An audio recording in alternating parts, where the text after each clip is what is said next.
hipomotilidad. Es una de las causas frecuentes de disfunción en el tracto gastrointestinal. La hipomotilidad va a abarcar tanto lo que es la parte del estómago como también del intestino delgado y grueso. En la parte del estómago prácticamente va a causar un retardo del vaciamiento gástrico. ¿Ya? Ese retardo del vaciamiento gástrico se denomina gastroparesia. ¿Listo? Y se caracteriza ¿por qué? Por, como no va a haber un adecuado estímulo motor, va a haber una distensión de la cámara gástrica, y al haber distensión de la cámara gástrica, no se puede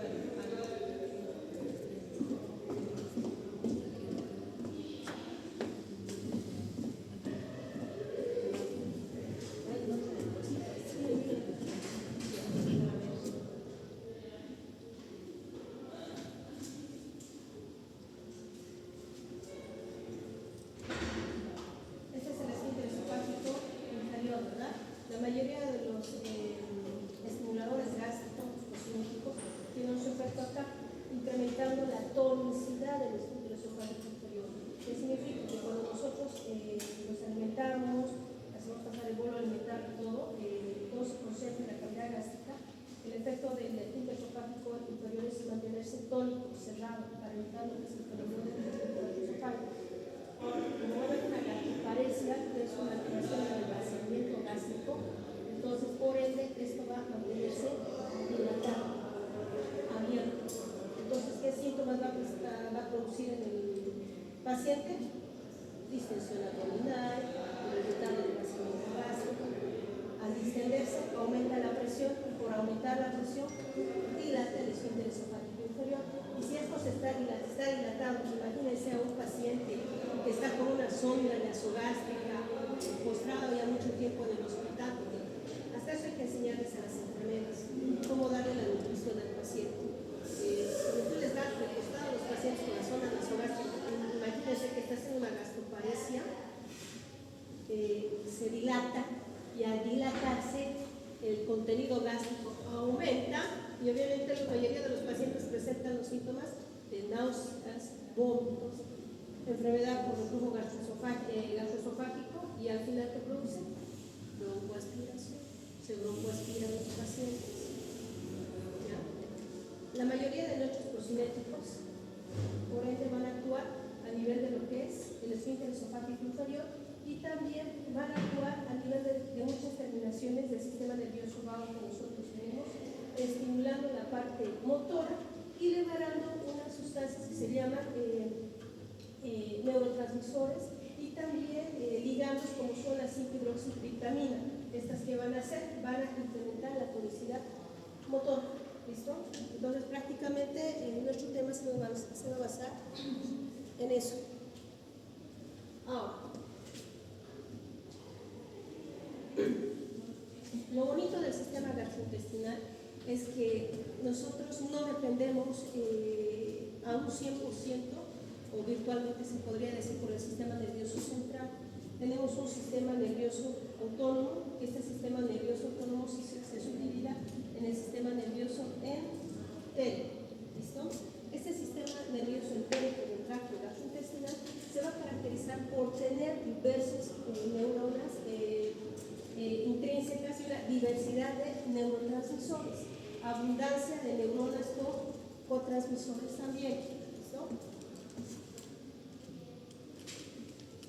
¿Cuál va a ser la finalidad? Como ya les había dicho, van a estimular lo que es las neuronas aferentes y eferentes postsinápticas, estimulando lo que es la parte de la estimulación motora, y al provocar el estímulo motor van a provocar lo que es la motilidad. Muchos de estos ligandos y neurotransmisores se encuentran a nivel, ahorita hay un esquema bonito que les voy a enseñar, actúan a nivel prácticamente de unas estructuras que se llaman los plexos mientéricos de Auerbach y los plexos mientéricos de Peyssiner. La diferencia entre estas dos es que algunas se encuentran superficiales y otras se encuentran más profundas. Las que se encuentran más profundas son estas, las de mientéricas de Auerbach, es al revés, se encuentran, y estas, al ser estimuladas por el estímulo motor, van a secar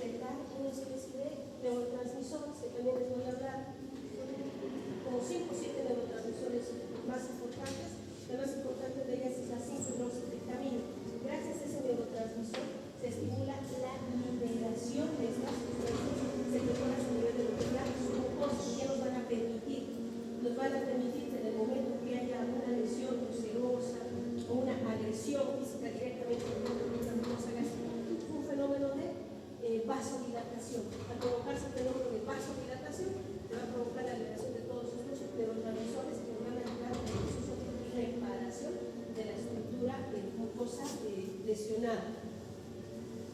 Tenemos el chocito. Es esta la que les decía. Esta está bien bonita. Entonces, el sistema nervioso entérico se va a caracterizar por tener unas fibras aferentes preganglionares y se va a caracterizar por tener fibras, fibras a nivel de lo que es el sistema nervioso vago y fibras a nivel de lo que es el sistema nervioso esplástico. Las del sistema nervioso vago se caracterizan porque van a tener unos somas y estos somas van a ir todo el trayecto de los nervios vagos. Van a actuar a nivel de lo que son los plexos mientéricos de Auerbach y van a actuar también sobre los plexos mucosos de medicina estimulándoles. Ahora, la característica cuál es, que en los somas van a liberar unas especies de neurotransmisores. Estos neurotransmisores son excitatorios. De excelencia van a ser el acetilcolina. Van a liberar lo que es la acetilcolina, van a actuar a nivel de lo que son las estructuras musculares, estimulando lo que es la motilidad. ¿Listo? Ahora, también en el mismo sistema existe lo que es el sistema esplástico, y en el sistema esplástico la característica es que va a tener dos tipos de fibras, dos tipos. El tipo 1 se caracteriza porque directamente va a ir a estimular lo que son los plexos mucosos y los plexos mientéricos de Auerbach. Y el segundo tipo se caracteriza porque va a actuar a nivel de lo que son los ganglios paravertebrales y van a prácticamente recabar todo lo que son los estímulos nocivos. ¿Listo? Estímulos nocivos, estímulos viscerales. Entonces, si yo les hago una pregunta de examen, puede ser a nivel de lo que es la fisiopatología para que entiendan la farmacología. Existen dos tipos de fibras a nivel de lo que es el sistema celiaco. Una que inerva directamente el tracto intestinal y la otra que deriva de lo que son los nervios centrales a través de los nervios paravertebrales. ¿Listo? Esto es muy importante porque cada fármaco va a actuar en base a estas fibras nerviosas. Ahora, la pregunta del niño, ¿cómo se genera la peristalsis en el sistema gastrointestinal? Entonces, lo primero que se va a realizar va a ser una contracción del músculo intestinal por encima del estímulo intraluminal. Va a ir seguida de un proceso de relajación. Este proceso de relajación se debe también a que se libera óxido nítrico, especialmente en la capa del fundus gástrico. ¿Listo? Posterior a eso, el estímulo de la mucosa va a estimular, va a provocar lo que es una distensión mecánica, una distensión intestinal a nivel de la luz, y se va a liberar estos neurotransmisores que hemos hablado. Por excelencia, el neurotransmisor que se produce en mayor cantidad en el sistema gastrointestinal es la 5-hidroxitriptamina, ¿ya? Pregunta de examen también. Entonces, esta va a disparar a sus otros neurotransmisores. Una de estas pues va a ser la gastrina, la motilina, la sustancia P. Entonces, estas neuronas van a actuar a nivel de lo que son las interneuronas colinérgicas y van a estimular las fibras motoras, que son estas. Van a estimular directamente a las fibras motoras para que se libere lo que es la acetilcolina. Esta acetilcolina, no se olviden, actúa a nivel de lo que es la capa circular de los plexos mientéricos para lograr la motilidad, incremento de la tonicidad. ¿Qué más? Por debajo del estímulo también van a haber unas neuronas colinérgicas, lo que les decía, que van a ir también liberando lo que es el trifosfato de adenosina ATP. Esto no les voy a preguntar. Cuando ustedes me sepan y me digan, si yo les pregunto en el examen, ¿qué neurotransmisor por excelencia se encuentra en el sistema gastrointestinal, estimulando lo que es la motilidad y la secreción de ligandos o neurotransmisores? Que me digan la 5-hidroxitriptamina, está bien. ¿Listo? ¿Qué más? Y todo este conjunto que va a ir a la liberación de los neurotransmisores y de los ligandos va a ocasionar lo que es la propulsión del contenido de bono alimenticio, el contenido gástrico. Y a esto va a ir en una dirección anterógrada y es lo que va a provocar el fenómeno de peristalsis. Entonces, ¿cómo inicia? Contracción del músculo liso, relajación por la liberación del óxido nítrico Esta actúa a nivel de las somas, de las terminales nerviosas vagales, llevando a la liberación inicial de la 5-hidroxitriptamina, posteriormente va a ir a la liberación de lo que son el trifosfato de adenosina, van a liberarse también las gastrinas y por ende al final van a terminar produciendo movimientos de propulsión, ¿listo? Que es el fenómeno del peristaltismo. Ahora, ¿qué más?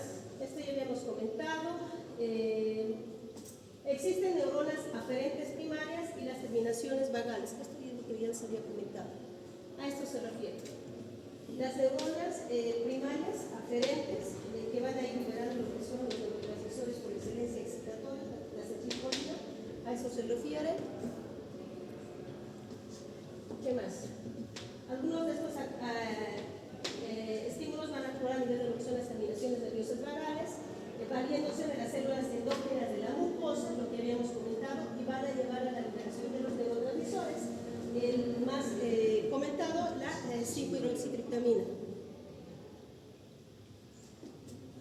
Ahora, las neuronas aferentes primarias tienen sus terminales, a esta se refiere, tienen sus terminales primarias que se dividen en dos, que van a estimular tanto lo que es la parte del nervio raquídeo a través de los ganglios paravertebrales, y la otra es a nivel de lo que es el sistema intestinal.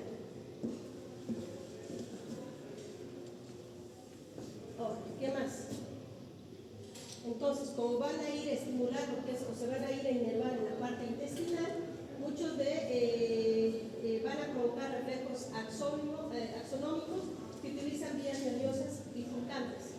Estos reflejos axonómicos son responsables de la vasodilatación submucosa, que habíamos comentado. Entonces, el estímulo se agarra y directamente lleva una señal aferente a lo que son las sistema circular o muscular de lo que son el plexo mientérico, el plexo submucoso y el plexo mientérico de Auerbach. Cuando hablamos de estructuras circulares mucosas, se refiere prácticamente a vísceras, cuencas, un claro ejemplo podríamos hablar del sistema de las vías biliares. ¿Listo? Un claro ejemplo que les puedo dar es la colestiramina. La colestiramina, por ejemplo, es un medicamento que estimula o aumenta el peristaltismo a nivel de lo que es el sistema biliar. Entonces, estuviéramos hablando de que la colestiramina actúa a nivel de las células las neuronas tipo 1 que inervan todo lo que es la parte del tracto gastrointestinal. En cambio, hay otras neuronas que directamente estimulan, o mejor dicho, otros fármacos que estimulan directamente los ganglios paravertebrales. Por eso es que es muy importante que este esquema, en el momento en que ustedes estudien, vayan esquematizándolo bien. ¿Listo? Para poder ubicarse en cuestión de la acción de cada fármaco. ¿Qué más? Esto es lo que ya habíamos hablado. Las vías aferentes parasimpáticas son las fibras del pago que habíamos comentado. Allá, que controlan las funciones motoras y van a controlar todo lo que es la parte superior de la inervación del tracto gastrointestinal.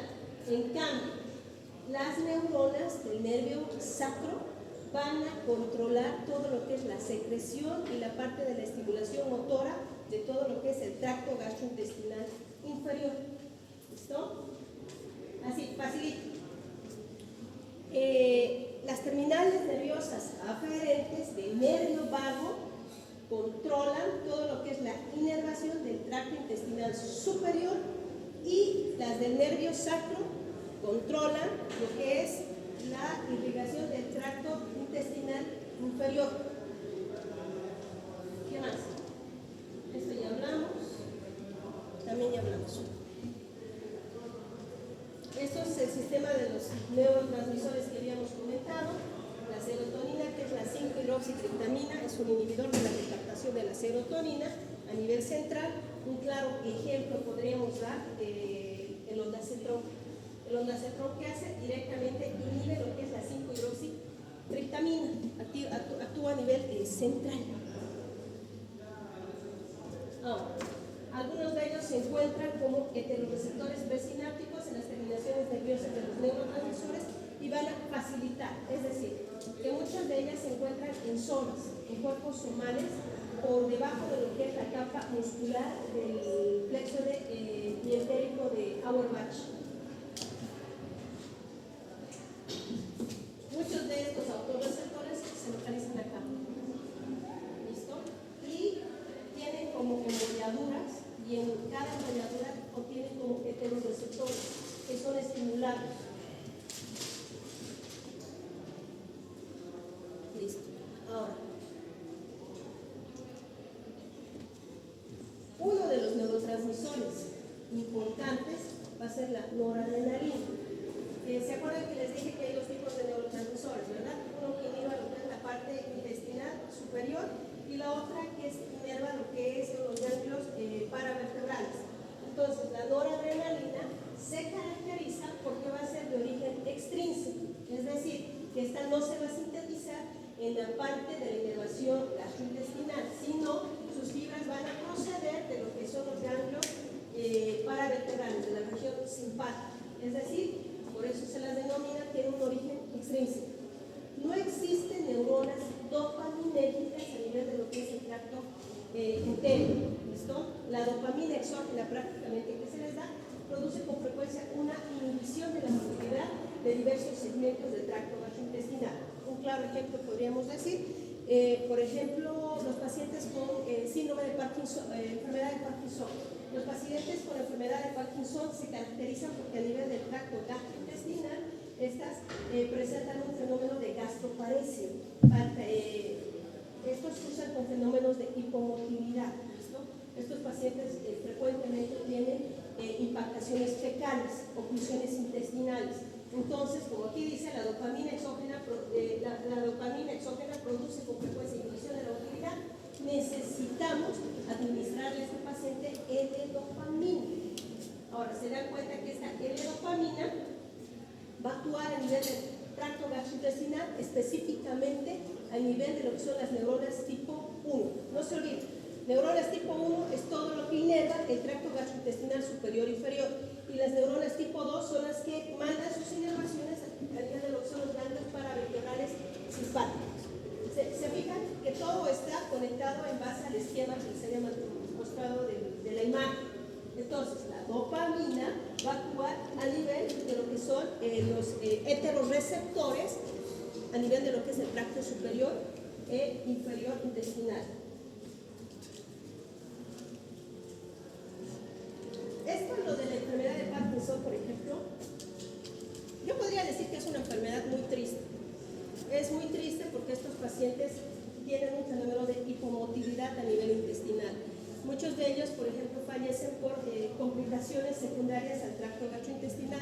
Son pacientes que lastimosamente siempre están con uso o apoyo de laxantes, están con uso de, ¿cómo se llama esto? Humidificadores de las heces. Son pacientes que, si no les prestas atención, estos pacientes presentan oclusiones mecánicas graves que muchas veces terminan en procedimientos quirúrgicos, y muchas de estas, cuando no se los diagnostica muy bien, terminan en perforaciones intestinales, y al perforarse los intestinos prácticamente terminan en falla multiorgánica, que es la causa más frecuente de estos pacientes.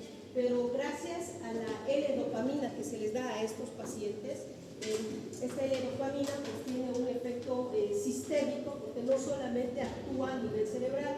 No se olviden, por ejemplo, que los pacientes con enfermedad de Parkinson se caracterizan por la ausencia de dopamina a nivel de lo que es la sustancia negra, a nivel cerebral. Entonces se dan cuenta, la dopamina prácticamente tiene su efecto no solamente a nivel cerebral, también tiene a nivel gastrointestinal. Entonces actúa a nivel alterando lo que es el sistema nervioso entérico. Ahora, otro de los neurotransmisores también importantes es el péptido intestinal vasoactivo. El efecto que esta tiene va a ejercer una actividad relajadora de lo que es el sistema circular del intestino. Entonces, cuando hablamos del sistema muscular muscular liso, estamos hablando de todas las estructuras, vísceras, huecas, como son el estómago y el sistema biliar, ¿listo? Para nosotros y de los esfínteres que les había dicho, esto es muy importante para nosotros, porque si no seleccionas un fármaco que específicamente actúa a nivel de lo que es el sistema muscular ciliar, que está por encima de lo que es el plexo mientérico de Auerbach, no vas a lograr una adecuada motilidad. Es un ejemplo, digamos. Yo no puedo proscribir cualquier procinético al paciente. Si es un paciente, por ejemplo, que fue operado de una cirugía o le realizaron un CEPRE, por ejemplo, ¿saben qué es el CEPRE? ¿No saben qué es el CEPRE? Es un procedimiento, el CEPRE, que es un procedimiento en el cual es invasivo, se opta por meter una lente para hacer tipo un estudio de una laparotomía, si me quieren entender, por las vías biliares. Entonces prácticamente se extraen todos los litos que obstruyen a nivel del sistema biliar.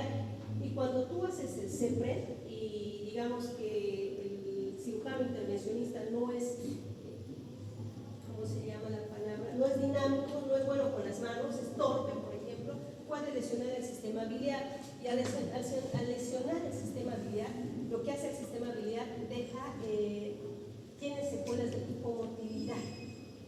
Y al tener este fenómeno de hipomotilidad, cuando una persona, por ejemplo, iniciamos la vía enteral a esta paciente por sonda nasogástrica, no llega a tolerar, llega a dilatarse. Y estos pacientes frecuentemente hacen eso. Entonces, lo que nosotros necesitamos es lo que les decía, buscar un medicamento que actúe específicamente sobre las estructuras musculares circulares. Estas estructuras musculares circulares solamente se encuentran en lo que es la vía biliar y el estómago. Entonces, un consejo de conejo que les doy es analícenlo bien, la estructura esquemática del dibujito que les envié. Ahí si ustedes analizan el texto de Auerbach, ven las líneas longitudinales, las circulares, van a ver cada fármaco a nivel de que actúa, ¿ya? No es solamente dar procinóticos de forma general. Por ejemplo, si yo le doy a este paciente metoclopramida, pues no le va a ayudar mucho. Pero si le doy colestiramina, que es el fármaco de excelencia que actúa a nivel de lo que son las células musculares circulares, le va a ayudar mejor. ¿Qué más? Ahí está, ya habíamos hablado de la colestiramina. La bombecina, por ejemplo, produce la contracción directa e indirecta, pero esta la produce en forma general. La somatostatina también ejerce su acción inhibitoria sobre otras neuronas. La somatostatina nosotros, por ejemplo, lo usamos como una segunda opción en los pacientes que también vienen con sangrado de tubo digestivo alto. ¿Listo? ¿Qué más? La motilina, sintetizada en las células de carácter endocrino, la del músculo liso delgado alto. Son cosas teóricas pero si yo a mí me gustaría que solamente de los neurotransmisores que me sepan bien defender lo que es la 5-hidroxitriptamina, ¿listo? La 5-hidroxitriptamina y la división de lo que es el esquema. Si les voy preguntando el sistema nervioso entérico, cómo se divide, cuántos tipos de neuronas hay, si me dicen ustedes hay 2 tipos de neurona, una neurona tipo 1 que inerva todo lo que es la estructura intestinal y la neurona tipo 2 que prácticamente es ramificación de los ganglios paravertebrales, pues me doy por servido. Ahora sí, entramos a los fármacos procinéticos, porque si no hablamos algo de fisiopatología, pues tampoco nos entra, ¿no? No nos ubicamos muy bien. Ahora, siempre hablamos de fármacos procinéticos, pero ¿qué son? El objetivo de los fármacos procinéticos va a ser incrementar la motilidad. Si yo tengo una buena motilidad, voy a tener un buen tránsito del bolo alimenticio a través de lo que es el tubo digestivo y mejora la coordinación motora. Es lo que habíamos hablado. No es lo mismo que el paciente tenga una gastroparesia gastrointestinal, no le lleguen buenos estímulos motores, y si no le llegan, se produce el retardo de vaciamiento gástrico. Ahora, déjenme decirles, si esto no se vacía, por ejemplo, este contenido intestinal del intestino delgado y del intestino grueso, se perfora y el paciente prácticamente presenta el gasto fecaloideo. Eso tiene que drenarse y muchas veces no lo logramos solamente con los procinéticos, déjenme decirles. Muchas veces nosotros tenemos el error, el paciente está distendido, al paciente le pasaron 1500 de dieta enteral licuada, pero pues no evacúa desde hace 3 días y para nosotros es fácil decir pues receten 3-4 procinéticos de acciones diferentes, pero las estructuras nerviosas entéricas vagales están tan dañadas que no responden a veces a los mismos procinéticos. ¿Y qué es lo que se tiene que hacer? Colocar una sonda nasogástrica gruesa al paciente, porque la cámara gástrica está llena. Si tú pones una sonda nasogástrica delgada, se ocluye con el contenido gastrointestinal. Y muchas veces ayudas a estos pacientes, a través de la sonda tienes que extraer el contenido y hacer lavados con las soluciones fisiológicas. Luego de extraer este contenido, dejar reposar o descansar unas 48-72 horas el estómago del paciente. El paciente no se va a morir porque tú no le des 2 o 3 días de alimentación. Se va a morir si no le solucionas este problema, porque se va a perforar. Dejas descansar 48-72 horas y recién inicias tus procedimientos. ¿Listo? ¿Qué más? Entonces, ¿cuál va a ser el objetivo de los procinéticos? Aliviar los síntomas. ¿Cuáles son los síntomas? Sensación de distensión, plenitud, todo, ¿no? Estos fármacos no han demostrado un beneficio selectivo para la alteración concreta de la motilidad. Es a lo que me voy. No te van a solucionar el problema al 100%, es lo que te decía. Tienes que ir analizando. El paciente está con 3-4 procinéticos, no mejora, ¿qué onda? Pone la sonda nasogástrica y empieza a sacar manualmente con la jeringa de 50 mililitros o 20 mililitros para mejorar la clínica del paciente y luego recién iniciar los procinéticos. Ahora, ¿en qué patologías están indicadas? En la enfermedad del reflujo gastroesofágico, en las gastroparesis, que es el claro ejemplo, el estreñimiento asociado al síndrome de lo que es el síndrome del colon irritable y también a la pseudoobstrucción intestinal. Pseudoobstrucción intestinal no es lo mismo que oclusión intestinal o impactación fecal severa.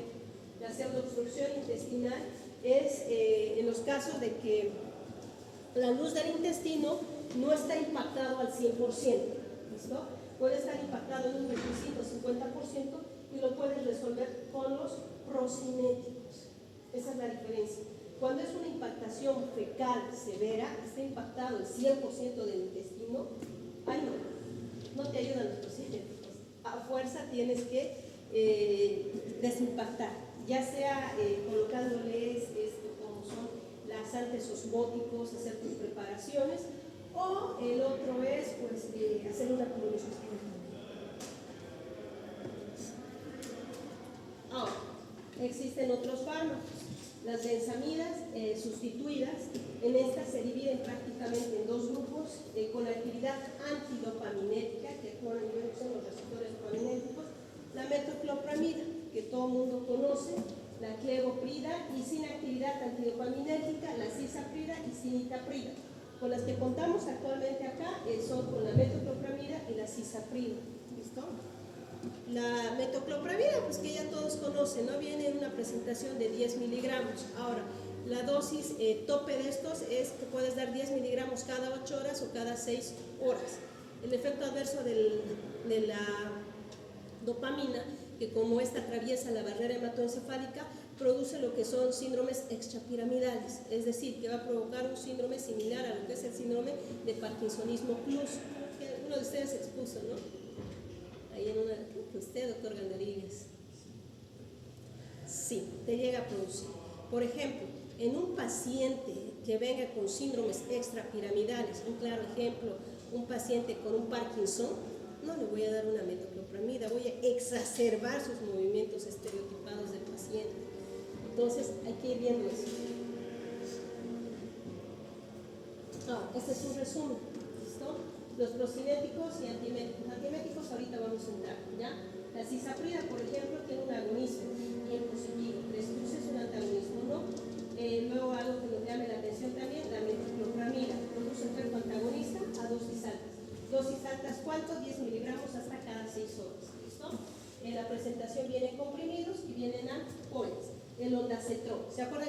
comentado, ¿no? El ligando neurotransmisor que se libera en gran cantidad en el sistema intestinal es la 5-HT, 5-hidroxitriptamina. El ondansetron que hace actúa a nivel central, inhibiendo lo que es la 5-hidroxitriptamina. ¿Listo? Entonces, una buena opción para los pacientes que tienen enfermedad de Parkinson o hacen movimientos coreatetoicos que nosotros llamamos en estos padecimientos neurodegenerativos ya de base, una opción es el ondansetron. Entonces, si les pongo un caso clínico y les digo, paciente con antecedente de enfermedad de Parkinson, ya hace 5 años mal controlado, que viene a la consulta, traído por los familiares por distensión abdominal, presenta retardo en la evacuación de la dieta, se presenta con náuseas, vómitos. Les puedo poner cuál es su mejor opción terapéutica, metoclopramida o ondansetron. ¿Qué me van a responder? Es ondansetron. No se olviden, metoclopramida va relacionado con todas las enfermedades neurodegenerativas, todas las enfermedades que provocan movimientos estereotipados. ¿Listo? Entonces, si les pongo una enfermedad neurodegenerativa, no le pongo metoclopramida, va a exacerbar la sintomatología de estos pacientes. Ya. Ahora, entonces, ¿qué había sido la metoclopramida? La metoclopramida actúa bloqueando lo que son los receptores dopaminérgicos D2 que se encuentran en el tracto gastrointestinal. En el tracto digestivo actúa incrementando la tonicidad del esfínter esofágico inferior. Si yo voy a incrementar la tonicidad, por ende, el contenido gástrico no va a subir, no va a provocar erge, no va a provocar un síndrome broncoaspirativo del paciente. Por eso se prefiere usar en pacientes no neurológicos. ¿Listo? ¿Qué más? Va a favorecer la relajación de lo que es el píloro. Al favorecer la relajación del píloro, lo que va a hacer es, al incrementar lo que es la tonicidad motora, relaja el píloro y prácticamente todo el contenido sale, incrementa la motilidad intestinal. Estos efectos se combinan para mejorar el vaciamiento gástrico. Así se entiende, ¿no? Acá esto es sencillo. Se cierra, se abre, aumenta la motilidad y estimula el vaciamiento gástrico de esta forma. Presentaciones vía oral y B que les había comentado. ¿Qué más? Se distribuye en la mayor parte de los tejidos, atraviesa la barrera hematoencefálica, por eso es que produce los movimientos estereotipados o el síndrome de Parkinson Plus. No se metaboliza y es eliminado en las heces y la orina. El metabolismo de este medicamento está todavía en estudio, no es netamente hepático. Ahora, contraindicaciones en pacientes con oclusión intestinal y en enfermedad de Parkinson. En un paciente, oclusión intestinal, ¿a qué se refiere? En el contexto, si tengo una impactación fecal severa, está totalmente obstruido, no le voy a dar pues metoclopramida. Al incrementar la motilidad intestinal en este paciente, puedo perforar. A eso se refiere. Si me hablas de una pseudooclusión intestinal, que hace rato habíamos comentado ese término, no está ocluido el 100%, entonces en ese caso sí le ayuda. Pero si es una impactación fecal severa, no. Por eso les digo, por eso está contraindicada bajo ese contexto. Indicaciones: gastroparesia diabética. Muchas veces eso no tomamos en cuenta en los pacientes diabéticos. Los pacientes diabéticos prácticamente les damos una nutrición que no es muy balanceada y lo correcto es deberíamos hacer el cálculo tipo kilocalorías, kilogramos de peso, y deberíamos incluso fraccionarlas hasta en 4 o en 5 tomas en estos pacientes. ¿Ya? Entonces, las tabletas pues vienen de 5 a 10 miligramos y las ampolletas de 10 miligramos. Las reacciones adversas: penetra en el sistema nervioso central, produce el síndrome del parkinsonismo, llega a provocar lo que es la somnolencia, fatiga, náuseas, Erupción cutánea, que es raro, nunca la he visto, la verdad yo. Arritmias cardíacas tampoco la he visto. Y la galactorrea sí. Por ejemplo, lo usan en las mamás primerizas. Las mamás primerizas, como no tienen una buena técnica para dar de lactar al bebé, es una de esas. Y la otra es, por más que tengan una buena técnica, no logran producir mucha leche. Entonces, generalmente los ginecólogos recomiendan a la mamá tomar metoclopramida. Les dan metoclopramida, pero no por tanto el efecto porcinético, sino por el efecto adverso que provoca la galactorrea, para ayudarles en la producción de leche en los bebés. Pero no se aplica en ampolla, se da prácticamente la metoclopramida que viene en, ¿cómo se llama? En gotas. ¿Listo? Es por ese efecto. Si yo en el examen les llego a preguntar, ¿por qué les voy a preguntar mucho de esto? Porque es el medicamento que más vemos. Les puedo preguntar un caso clínico, ¿no? Una mujer primigesta que acaba de dar a luz, mala técnica en la lactancia, mejora la técnica posteriormente, pero tiene poca producción de leche. Entonces, ¿qué se les recomendaría dar al paciente? Les puedo poner ahí metoclopramida, ondansetron, cisaprida. Entonces, la respuesta sería metoclopramida por el efecto de la galactorrea que se produce. No sé si alguna de ustedes es mamás y alguna vez les proscribieron la galactorrea. Y las manifestaciones extrapiramidales.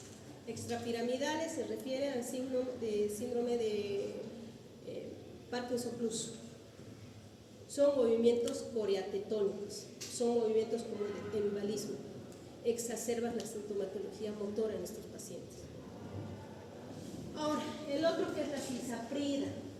La cisaprida junto con la metoclopramida son los estimulantes más selectivos que incrementan lo que es la motilidad intestinal.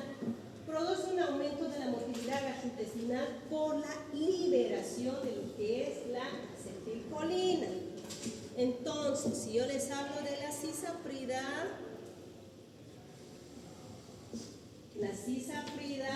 actúa a nivel de son las terminaciones del nervio vago, liberando lo que es la acetilcolina.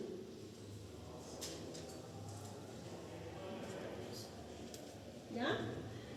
También actúa a nivel de lo que es el plexo mientérico, que habíamos comentado, y también tiene el efecto de los receptores serotoninérgicos, es decir, que no solamente actúa como el ondansetron, tiene también acción central.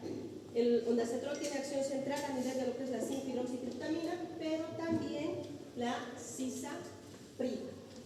Aumenta la presión del esfínter esofágico inferior y por ende se incrementa la motilidad, disminuye la presión y también relaja lo que es el píloro. De esta forma va a ayudar o acelerar el vaciamiento gástrico. Ahora, viene vía oral, lastimosamente no tenemos IV, y la absorción completa de lo que es del tubo digestivo.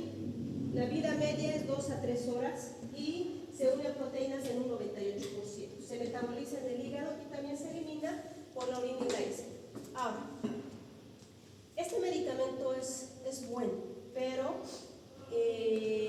cuando el paciente, digamos, tiene una gastroparesia severa, no podemos ir incrementándole la dieta por vía oral y tenemos que ir buscando también procinéticos que vayan administrándose por vía intravenosa. ¿Sí me entienden? Si el paciente por ende tiene gastroparesia, tiene distensión abdominal, pues no le vamos a ir agregando también procinéticos que se administren por vía oral. Tenemos también que buscar medicamentos que se administren por vía intravenosa. Entonces, en un paciente con oclusión intestinal tampoco es una buena opción.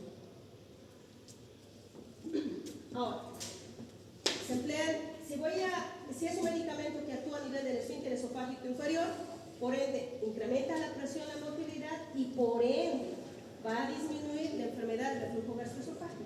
Por eso es que se utiliza en los pacientes con enfermedad conérgica, con el objeto de incrementar la presión a nivel del esfínter esofágico inferior. Hipomotilidad del colon, porque no sé si se acuerdan que habíamos dicho que la causa más frecuente y con motilidad a nivel del estómago es el retardo del vaciamiento gástrico y a nivel del colon es el estreñimiento. Entonces, se utiliza en los pacientes con estreñimiento idiopático crónico, especialmente en los pacientes con patologías neurológicas. ¿Qué más? Las tabletas vienen de 5, 10, 20 miligramos y la suspensión de 1 miligramo mililitro. Suspensión, la verdad, no he visto. Tal vez en la parte pediátrica sí lo use, pero en los adultos no, solamente vienen en comprimidos. ¿Qué más? Las reacciones adversas, pues si le voy a dar mucha cisaprida a mi paciente y tiene infartación, obviamente lo que voy a provocar va a ser la diarrea. Voy a provocar la diarrea, el paciente va a estar con una colitis, también va a provocar dolor abdominal. Las arritmias ventriculares que sí se ha descrito, pero no son frecuentes, pero sí. Ahora, la otra es la cimetidina. La cimetidina no hay acá, no hay en el mercado, pero sí hay que conocerla. Produce un aumento de la liberación también de las serotoninas. La cisaprida, el ondansetron y la cimetidina son los tres procinéticos que actúan a nivel central, a nivel inhibiendo lo que es la 5-piloxytriptamina. También se pregunta de exámenes. Ejerce su acción procinética desde el intestino esofágico inferior hasta el intestino grueso. Eso es lo bueno, que no solamente va a actuar a nivel de la tonicidad gastroesofágica, sino a nivel de lo que es el intestino delgado y también el intestino grueso. Va a llevar al vaciamiento, bueno, no en la totalidad, en un 20 a 30%. Ahora, se absorbe por vía oral, concentraciones plasmáticas van a alcanzar su efecto a las 2 horas, no es inmediato. Lo malo de estos medicamentos procinéticos es que el efecto no es inmediato, no es el efecto a los 10-30 minutos. Muchos de ellos, incluso su efecto recién llegan a alcanzar a las 12 a 24 horas. Entonces no puedes tenerlo al paciente con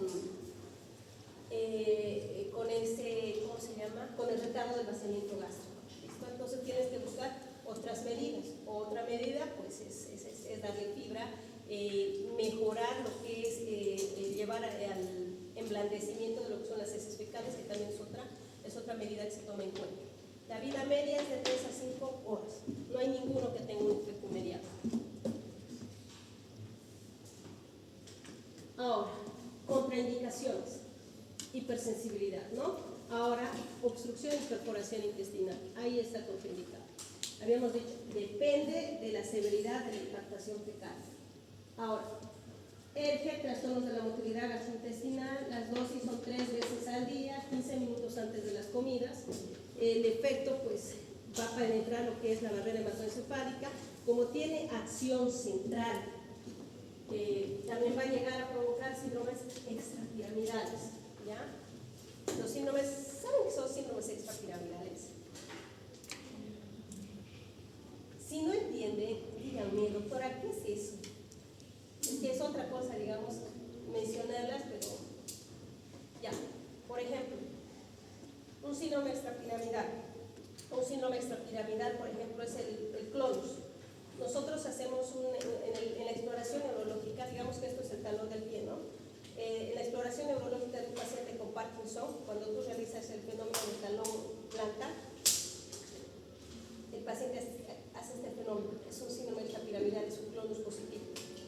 Ahora, en los pacientes con Parkinson, digamos, presenta movimientos orolingofaciales.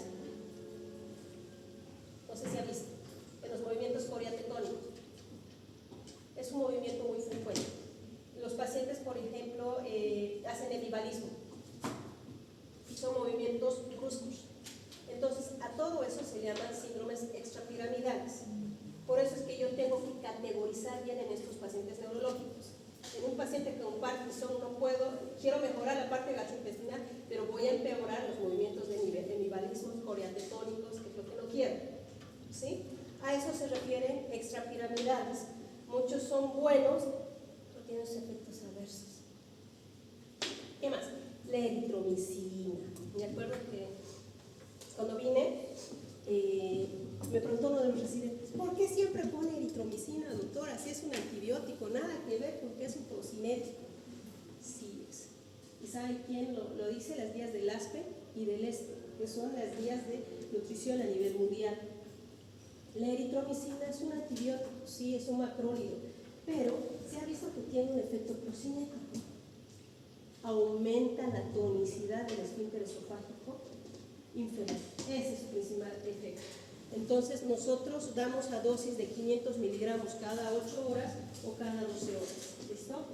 Este tratamiento es eficaz en todos los pacientes con gastroparesia diabética. A todos nuestros pacientes diabéticos con alteraciones de la motilidad, siempre nosotros los proscribimos. Incluso cuando los damos de alta ya del servicio de terapia intensiva, a piso de medicina interna, los proscribimos. Les va muy bien. Ahora, hasta aquí algunas preguntas. Reguladores de la motilidad del tracto intestinal inferior. Vamos a hablar solamente del superior más. Ya. Son los medicamentos más utilizados en la motilidad intestinal, lo describen, principalmente en el manejo de lo que es el síndrome de colon irritable. ¿Alguien sabe los criterios de Ramón? No. Ya. Los criterios de Ramón son criterios mayores del síndrome de colon irritable. ¿Cuál es un criterio mayor? Que el paciente generalmente pueda ser estreñido o puede ser del otro lado presentar evacuaciones líquidas. Por ejemplo, en los pacientes estreñidos, uno de los criterios mayores, uno de los criterios de Ramón, son que las impactaciones sean pequeñas. Las impactaciones sean pequeñas y que causen mucho dolor cuando el paciente va a hacer sus necesidades al baño. Y la otra otro criterio es que cuando el paciente va al baño, obviamente estos pacientes son pacientes que tienen distensión abdominal y cuando se botan sus gasecitos sienten un alivio. Ese es otro criterio mayor de Ramón para el síndrome de colon irritable, a eso se refiere, ¿ya? Entonces, dicho padecimiento se caracteriza por un conjunto de síntomas. El hecho de que el paciente tenga distensión abdominal sí les provoca dolor a muchos de ellos. Estreñimiento, como ya les decía, o diarrea. El hecho de que los pacientes tengan síndrome de colon irritable no solamente son los pacientes estreñidos, también los pacientes con evacuaciones de más de 5, 7, incluso hasta 15 veces al día van los pacientes con síndrome de colon irritable. Y muchos de estos están asociados a problemas psicosociales. Una de las causas más frecuentes es el estrés. ¿Listo? Ahora, en estos pacientes con síndrome de colon irritable, pues el tratamiento va a ser el tegaserot y la trimebutina. Lo bueno de la trimebutina es que vienen presentaciones en comprimidos y también vienen presentaciones intravenosas. De hecho, hace rato yo les comentaba y les decía, si nuestro paciente tiene una gastroparesia severa, no le puedes dar nada por vía oral, ni los procinéticos, porque habíamos dicho la mejor opción es extraer manualmente, hacer descansar el estómago y luego de 48 a 72 horas iniciar los procinéticos, ¿no? Pero en este caso, como no puedes administrar nada vía oral, una opción también es la trimebutina, porque viene vía ampolla. ¿Listo? Ahora, el tegaserot. Fármaco más utilizado en el tratamiento del síndrome de colon irritable, cuya manifestación principal es el estreñimiento. Es un agonista parcial de los receptores 5-hidroxitritamina, también actúa esta, y la activación del tracto gastrointestinal. ¿Qué va a hacer? Va a estimular lo que es el peristaltismo y la secreción intestinal.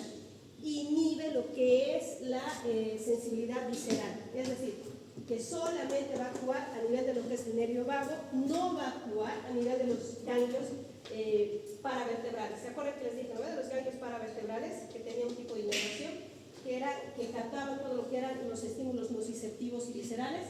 En este caso no va a actuar a nivel de esa vía. ¿Qué más? Este medicamento pues se administra por vía oral. Ay, no sé qué pasa. Se administra por vía oral, se une el 98% de las proteínas plasmáticas, su vida media es de 7 a 12 horas y también el efecto tarda. Este efecto tiene un efecto retardado hasta de 48 horas. Entonces, por eso en los pacientes con síndrome de colon irritable no es que es el tratamiento de elección, es un tratamiento, es un plus más que les ayuda, digamos, en la sintomatología, pero retardar. La primera opción en estos pacientes con síndrome de colon irritable, ¿qué va a ser? Es ver el factor etiológico. Como les decía, esta enfermedad de síndrome de colon irritable es una enfermedad que se observa en un 70% de los pacientes, ¿cómo se llama? llama? Que trabajan en el escritorio, en los pacientes que trabajan en instituciones financieras como son los bancos, en los pacientes sometidos bajo bastante estrés. En los médicos también se observa mucho. Entonces, uno de esos es controlar lo que es la parte psicosocial, el otro es mejorar la dieta, y pues tercero, recién puedes añadir lo que son estos procinéticos en ellos. ¿Qué más? El efecto colateral más frecuente de este medicamento pues es la diarrea. La trimebutina. La trimebutina nosotros prácticamente lo prescribimos mucho en la UTI. Como son pacientes, la mayor parte postoperados de cirugía abdominal, o son pacientes ya secolados, como por ejemplo el Parkinson, o son pacientes que han hecho lo que es una perforación intestinal, se han perforado, nosotros lo usamos a veces con el objetivo de iniciar el peristaltismo. Después de unas 72 horas hasta 4 días de que el paciente se opere, nosotros tenemos que preparar el intestino. ¿Listo? Al preparar el intestino ya recién vamos a iniciar la nutrición en estos pacientes. Entonces, como son pacientes postquirúrgicos y no les puedes meter nada por vía oral, viene vía intravenosa. Entonces, de esta forma nosotros vamos preparando una dosis de 50 miligramos cada 8 horas, cada 12 horas, por un lapso de 3 días por lo menos, antes de iniciar la nutrición enteral. Ahora, en estos pacientes tenemos que tener muchísimo cuidado porque muchos de ellos no nos toleran la dieta. Entonces, lastimosamente un 50-70% de estos pacientes de cirugía abdominal se complican con una gastroparesia, es decir, retardo en el vaciamiento gástrico. Entonces, sí se los tiene que preparar con anticipación antes de iniciar la dieta. ¿Qué más? Ya, la contraindicación, hipersensibilidad. Tampoco he visto esa contraindicación, pero bueno, el libro lo describe. Pero no he tenido un paciente que haya presentado hipersensibilidad con la trimebutina. Ahora, se usa en pacientes con síndrome de colon irritable, que es la indicación, es el tratamiento de elección. Se usa en los pacientes con colon espástico, espasmos gastrointestinales, en los pacientes con gastroenteritis. La dosis es 200 miligramos diarios con los alimentos, pero la presentación en tabletas, que aquí no hay, es de 100 a 200. En inyectables, lo que les decía, en inyectables lo que más se usa, 50 miligramos, no se deben olvidar la dosis. Los efectos adversos son mínimos, no son muy frecuentes, la boca seca, son más síntomas o signos gastrointestinales lo que provoca. Ahora, laxantes. Son fármacos que van a producir un aumento de lo que es el ritmo intestinal, favoreciendo una mayor frecuencia de la formación de las heces. Los laxantes se van a clasificar en laxantes formadores de bolo y laxantes, suavizantes o lubricantes. No es lo mismo cada uno, ¿ya? Ahora, los laxantes formadores de bolo son sustancias preparadas a partir de sustancias vegetales, frutas, semillas, fibra. Estando en el intestino grueso van a formar o van a facilitar la formación de estas,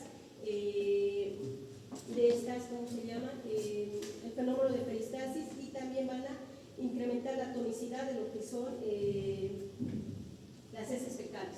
¿Listo? Uno de los más frecuentes es el Psyllium plantarum. El Psyllium plantarum.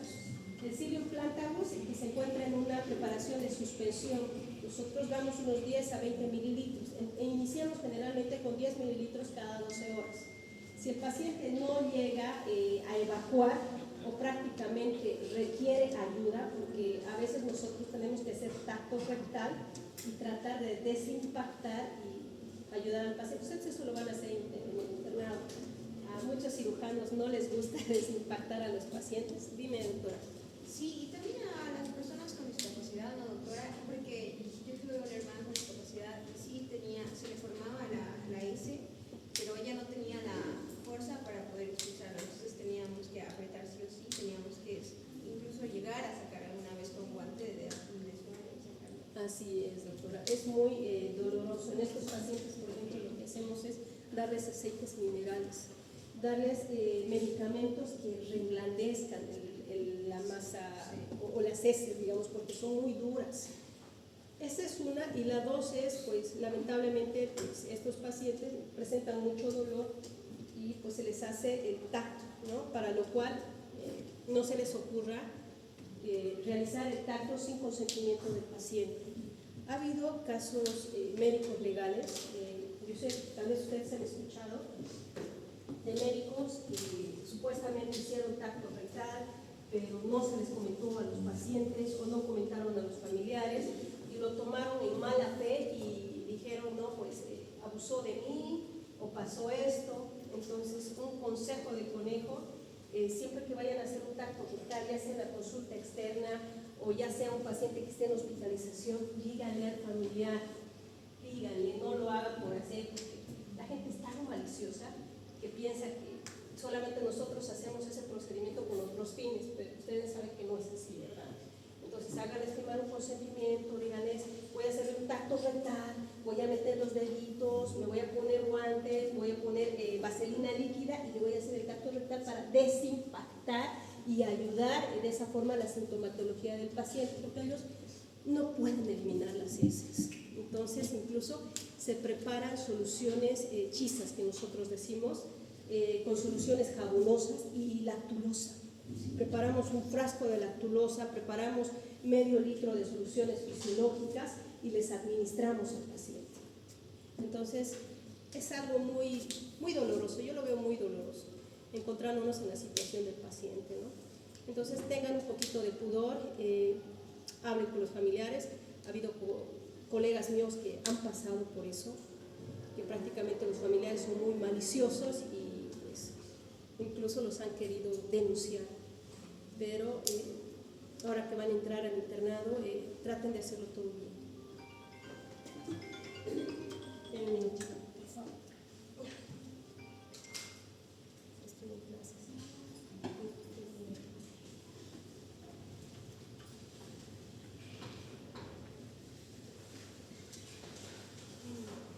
¿Alguna pregunta hasta aquí, jóvenes?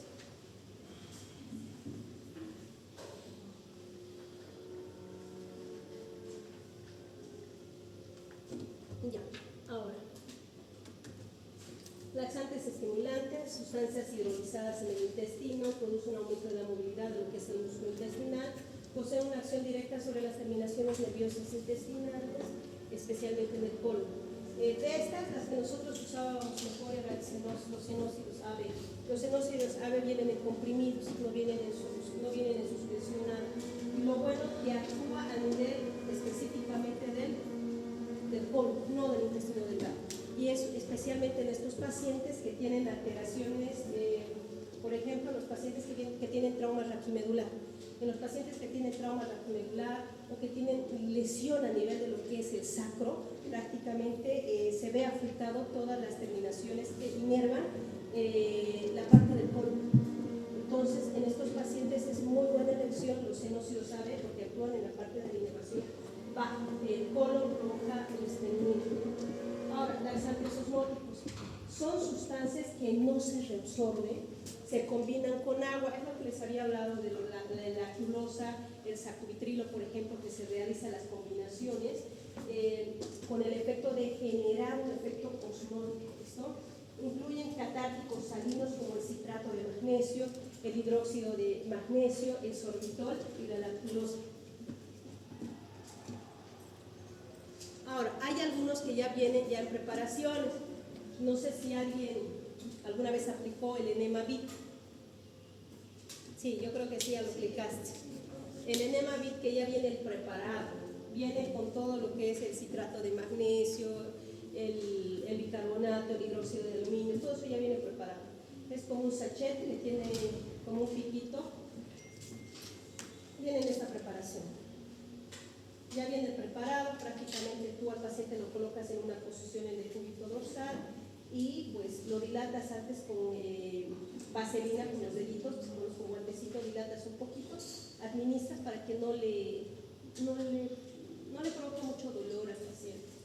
Administras y esperas y ves el efecto. Si en unos 30 a 1 hora tiene el efecto, bien. Y si no, tacto rectal nomás. Sí, pero no es tan complicado porque es muy fácil con la vaselina. Sí, así es. ¿Qué más? El el Psyllium plantar, que es lo que les había comentado, que es el que más usamos aquí, lo tenemos, es un regulador intestinal que incrementa la formación del bolo, ¿listo? El bolo pues prácticamente lo reblandece, ¿ya? Entonces, al estar en contacto con el agua del intestino, se expande y va a formar que la masa sea más blanda. No es irritable, es lo bueno, y es barato. Creo que cuesta 10 pesos o 15 pesos. Ahora, la farmacocinética se administra por vía oral también, comienza a actuar a las 12 a 72 horas, imagínense. El efecto es retardado de los medicamentos. ¿Qué más? No se absorbe en la mucosa gastrointestinal, por lo que sirve de una acción generalizada en el colon y puede sufrir prácticamente degradación. Y no es lesivo y no tiene efectos adversos, no tiene muchos efectos, son mínimos sus efectos del Psyllium plantar. ¿Qué más? Se utiliza en los pacientes con síndrome de colon irritable también. ¿Qué más? También tiene dosis de 200 miligramos 3 veces al día. Las reacciones adversas van a ser la diarrea, va a ser los cólicos y la irritación rectal, reacción alérgica. Irritación rectal, sí, eso es lo que estaba comentándoles hace rato. Si se lo colocan si se lo aplican mal al paciente, digamos. Siempre traten de realizar antes una limpieza de lo que es el área genital, pónganse los guantes, lubriquen bien esa área con los deditos antes de ir a aplicarle al paciente. Incluso hasta nosotros usamos la lidocaína en gel o la vaselina líquida, cosa de que no le provoque mucho dolor al paciente. Porque si lo aplicas mal también puedes ocasionar fisuras en el paciente, ¿no? Fisuras anales, que es lo más doloroso en el paciente. Son óxidos AB, glucósidos hidrolizados, es lo que les decía, viene en una presentación en comprimido, indicado en las hipotonías intestinales, estreñimientos funcionales, en las hemorroides. Ahora, ¿qué más? Las contraindicaciones están contraindicadas en pacientes con obstrucción intestinal, apendicitis, abdomen agudo, el sangrado. Especialmente están contraindicadas en todas las colitis, no se dan en las colitis, ¿listo? Ahora, si les pongo una pregunta, si les pregunto de que un paciente está cursando con una colitis hemorrágica que presenta deposiciones 15 veces o 10 veces al día, las características son líquidas, ¿están indicados los procinéticos? Sería una perforación. No están indicados. Específicamente, ¿qué patologías provocan esto? Pues la shigellosis, puede provocar la salmonelosis, está contraindicado porque lleva las perforaciones intestinales y colónicas en estos pacientes. Ahora, el laxante de excelencia, ¿quién no ha visto una lactulosa? ¿Quién no se lo ha aplicado? Esta se cree que se degrada por las bacterias intestinales y el ácido acético, el ácido láctico y otros ácidos orgánicos, lo que facilita el atrapamiento de iones amonio tras toxinas responsables de la encefalopatía hepática. La lactulosa es el laxante de elección en los pacientes con encefalopatía hepática. Es el laxante de elección en los pacientes con insuficiencia hepática. ¿Listo? Entonces, si les pongo una pregunta en el examen y en el examen les digo, es un paciente con antecedentes de un sangrado de tubo digestivo alto, secundaria a varices esofágicas, múltiples hospitalizaciones por impactaciones fecales, múltiples hospitalizaciones por demencia de etiología hiperamonemia. Entonces les puedo poner ahí una opción, se le va a dar al paciente loperamida, se le va a dar al paciente cisaprida, se le va a dar al paciente lactulosa, que me van a poner facilito, esto es facilito, lactulosa, paciente hepático de excelencia. Se puede dar en todos los pacientes, pero su indicación especial es en los pacientes hepáticos, porque provoca el atrapamiento de los iones amonio. ¿Qué pasa? Cuando un paciente hepático presenta impactación fecal, existe una transgregación bacteriana a nivel de lo que es el intestino y el colon, y y por ende existe una elevación de lo que es el amonio. El amonio penetra fácilmente la barrera hematoencefálica. ¿Y cómo se manifiesta con estos pacientes? Con encefalopatías hepáticas. A veces ni el paciente despierta, digamos, está en un estado comatoso. Entonces, en estos pacientes, ¿el tratamiento cuál va a ser? Van a ser los sales disulfuro, los disacáridos que se le dan a estos pacientes, la lactulosa, por ejemplo, y ver la causa de la descompensación de encefalopatía hepática. Muchas de estas veces son las oclusiones intestinales o también pueden ser los procesos infecciosos, como las neumonías y las infecciones de vías urinarias. Las contraindicaciones: la lactulosa está contraindicada en pacientes que requieren una dieta baja en galactosa, pacientes que presentan hipersensibilidad y en síndrome de abdomen agudo y oclusión intestinal. ¿Se acuerdan que se le he dicho, no? En el caso clínico anterior les puse un paciente que viene con el abdomen distendido, viene con el abdomen timpánico a la palpación, un paciente que tiene ausencia de ruidos peristálticos, un paciente que viene con inestabilidad hemodinámica, lo peor que le puedes hacer es colocarle laxantes. Eso es una iatrogenia. Al colocarle laxante puedes perforar más el intestino. Entonces, si yo les pongo, porque puedo ponerles malintencionadamente ese caso, este paciente hacía así y puedo poner signos vitales, tiene una presión arterial de 70-30. ¿Le van a poner laxantes? No, obviamente que ese paciente probablemente ya incluso se haya perforado y esté cursando una fase que es ni siquiera una sepsis, ya un choque séptico. ¿Ya? Entonces, en esos casos tienen que ir viendo. Y no es lo mismo una oclusión, una impactación fecal al 100% que una simple pseudoclusión. ¿La pseudo 100%? Sí, en la pseudoclusión puedes hacer porque no está totalmente el lumen, no está ocluido o totalmente tomado el lumen, no está un 100%, puede estar un 20-30%, puedes ver niveles hidroaéreos tal vez en la radiografía de abdomen y el paciente no está muy sintomático. Si te dice no puedo evacuar, me duele, pero es muy diferente a que aquel paciente que esté con la panza distendida, inestabilidad hemodinámica y no tenga ruidos peristálticos. ¿Qué más? Reacciones adversas: cólicos abdominales, dosis excesiva puede provocar la diarrea y pues hipocalemia, hiponatremia.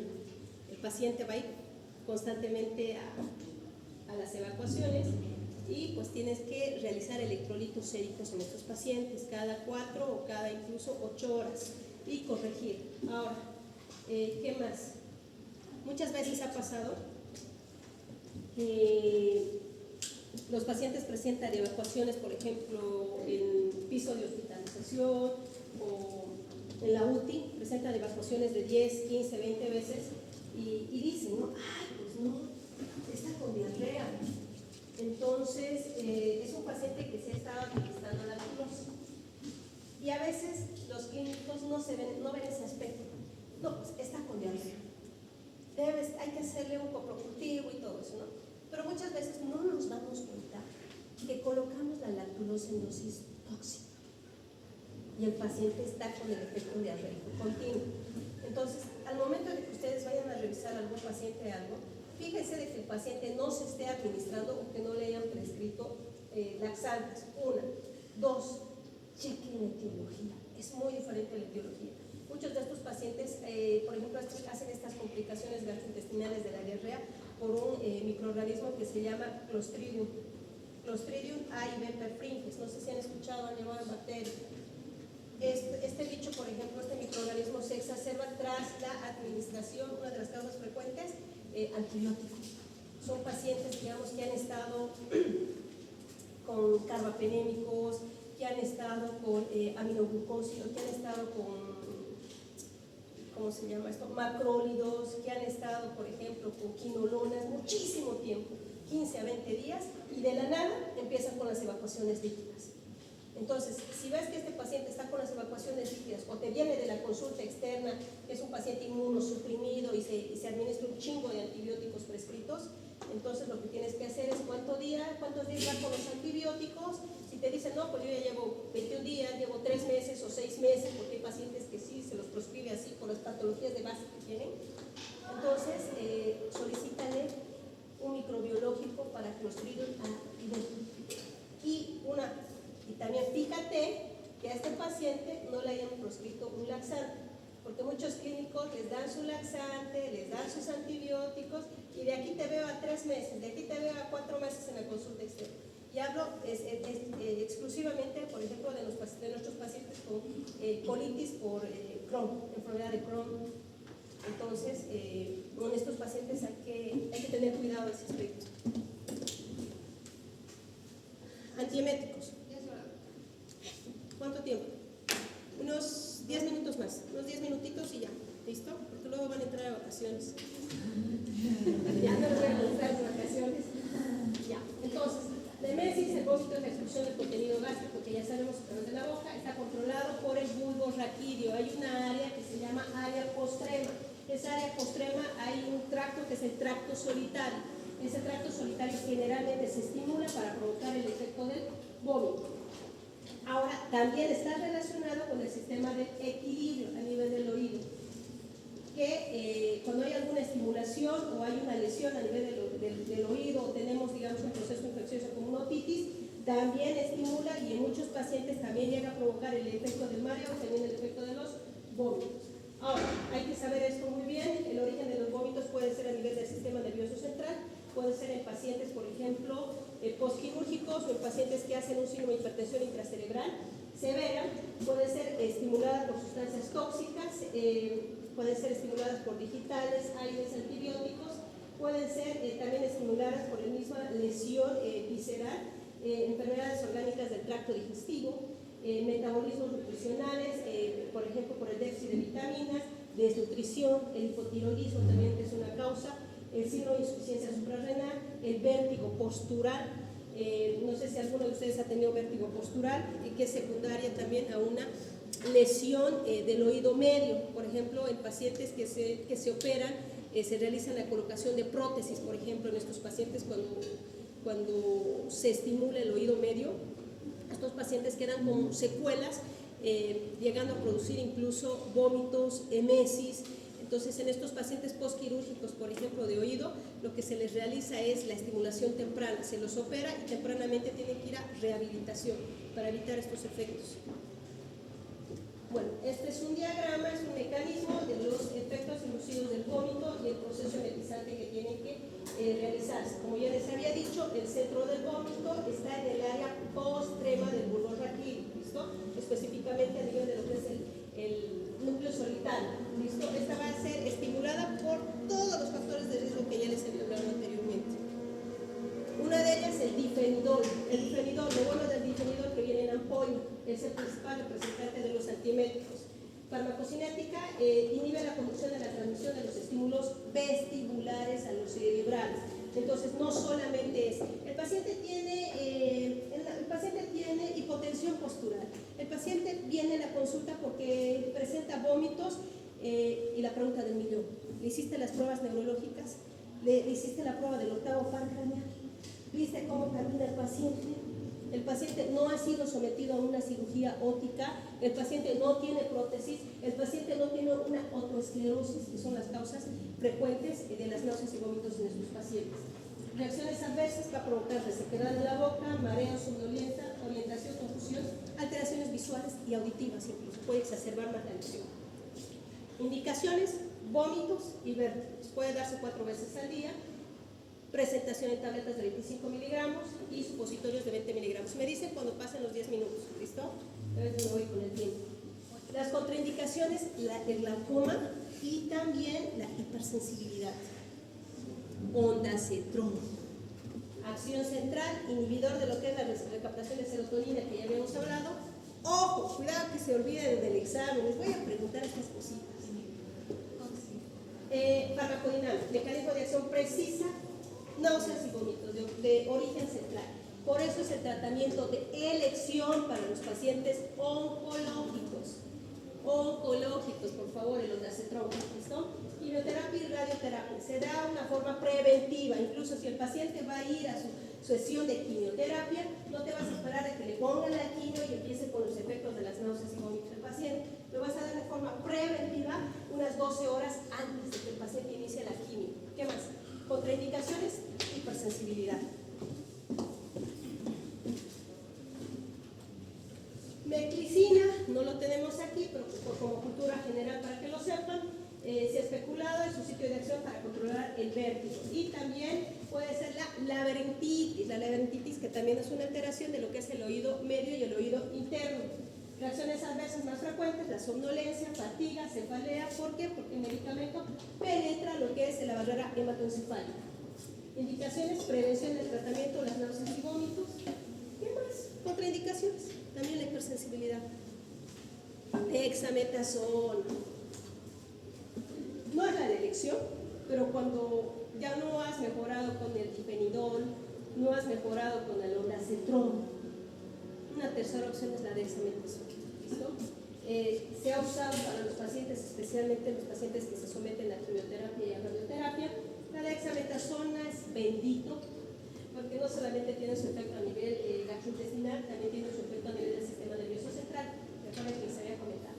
En la meningitis bacteriana, la dexametasona es el tratamiento de elección. En pacientes con hipertensión intracerebral severa, secundaria a un tumor cerebral, tratamiento de elección, dexametasona. En los pacientes con tuberculosis meningial, tratamiento de elección. ¿Listo? Antidiarreicos. ¿Falta? ¿10 minutos? ¿Cuánto? 6 minutos. 6. Los antidiarreicos se van a caracterizar por qué. ¿Listo? Aumento de las evacuaciones líquidas, pero con una frecuencia de más de 3 veces día. Ahora, ¿cuál es el objetivo del tratamiento antidiarreico? Restablecer la absorción y la secreción. No olvidemos que la diarrea tiene efectos osmóticos secretores. Ese es el efecto fisiopatológico. Pero si yo voy a mejorar una buena absorción y secreción, pues va a aliviar la sintomatología, ¿no? ¿Qué más? Segundo, si la situación del paciente lo aconseja, se recurrirá a la depresión farmacológica. ¿Qué significa esto? Que el antidiarreico no es de elección. No es de elección. Si un paciente tiene diarrea, hay que buscar primero la causa. ¿Cuál es? ¿Es una diarrea del viajero? ¿Es una diarrea? O tal vez puede ser una intoxicación alimentaria. El paciente se fue a la playa, comió camarón, pero hay que ir buscando eso. No es, digamos, tiene diarrea, hay que darle el antidiarreico, lo peor que puedes hacer. Tienes que ir con los antidiarreicos, más que todo se aconsejan los pacientes con patologías ya crónicas. En las patologías que, por ejemplo, presentan una enfermedad de Crohn, una enfermedad de CUS, en ellos, sí. Ahora, si es una diarrea del viajero, puede ser. ¿Listo? ¿Qué más? Pero como última opción.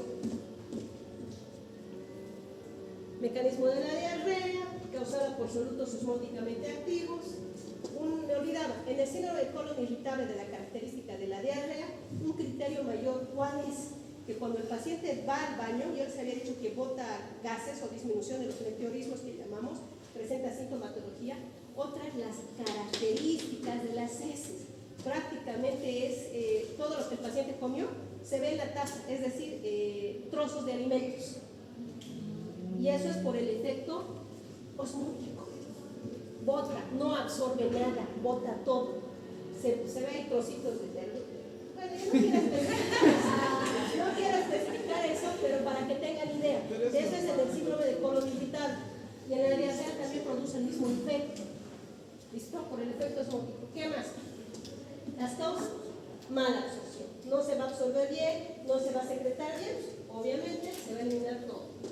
Ahora, alteración de la motilidad, sí hay. Diarrea secretora causada por el transporte anormal de las vellosidades intestinales que llega a provocarse, y la diarrea exudativa, la desorganización de la integridad tanto del músculo y se produce el proceso inflamatorio. ¿Qué pasó? ¿Ya? Estamos extrañando. Ya. Ahí, nos quedamos ahí entonces, ya no falta mucho. Ya no falta mucho. Y que tengan buena vacación, disfruten. Y no se olviden, hipotiroidismo, la semana que ya ingresamos, ¿listo? Vamos a empezar con hipotiroidismo y la subsiguiente ya empezamos con lo que es páncreas. ¿Lo grabaste o solo el audio? ¿Lo grabaste o solo el audio?